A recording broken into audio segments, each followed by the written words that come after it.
Aktar membri tal-Kummissjoni Ewropea esprimew kummenti pożittivi għall-impjant tal-gass f'Dellemara.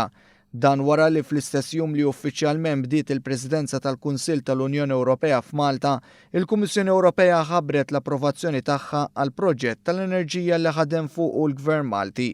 Fi żjara li għamel f'Dellemara l-Kummissarju Ewropew responsabbli mit-tibdil fil-klima arja innota l-bidla li l-proġett se jġib biex pajjiżna ma jibqax juża aktar il-heavy fuel oil. The fact that Malta, who was previously an island with difficulties of having the security of supply, now has interconnections with electricity with Italy, and now has the possibility of producing energy with gas, which is less polluting than fuel oil.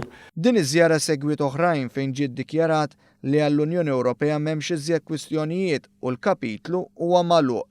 Dan bit-tweġiba l-attakki li għamel il-kap tal-Oppożizzjoni li ma ħaggox xejn għal fatt li l-Kummissjoni Ewropea approvat il-proġett tal-enerġija. Dikjarazzjonijiet pożittivi Ewropej dwar il-proġett saħansitra ġew minn kummissarji li ġejjin mill-Partit Popolari Ewropew li minnu jagħmel parti il-Partit Nazzjonalista.